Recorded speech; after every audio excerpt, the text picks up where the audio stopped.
Assalomu alaykum, qadrli kuzatuvchilar. Bugun sizlar bilan birgalikda present continuous mavzusini ko'rib chiqamiz. Bu o'zi nima? Present continuous bu o'zbekchasiga hozirgi davomiy zamon hisoblanadi. Aynan hozir bajarilayotgan ish harakatlarini ifodalash uchun biz present continuousdan foydalanamiz. Gapni oxirida yapman, yapti, yapmiz kabi qo'shimchalarni oladi. Albatta bu tarjimasida. Darak shaklining yasalishi quyidagicha bo'ladi.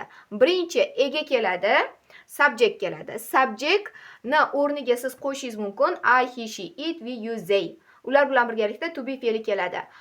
I bilan birga am, he, she, it bilan birga is, we, you, they bilan birga are to be fe'li keladi. Demak, birinchi bo'lib turib, egadan keyin am, is, are va undan keyin fe'lning birinchi shakli fe'lga ing qo'shimchasi qo'shiladi. Masalan, I am talking. Men suhbatlashyapman. Inkor shaklining yasalishi esa quyidagicha bo'ladi. Birinchi bo'lib turib ega keladi.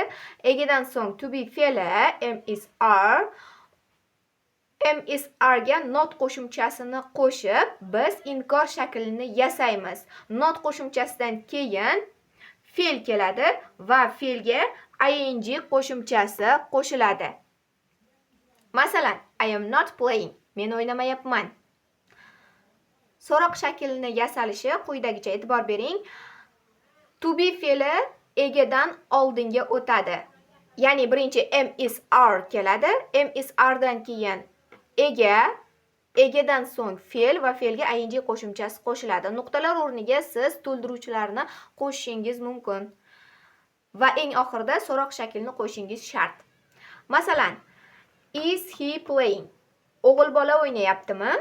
Ha bo'lsa, yes he is. Yo'q bo'lsa, no he isn't. Bugungi mavzularimiz shulardan iborat edi. Keyingi darslarimizda ko'rishguncha xayr.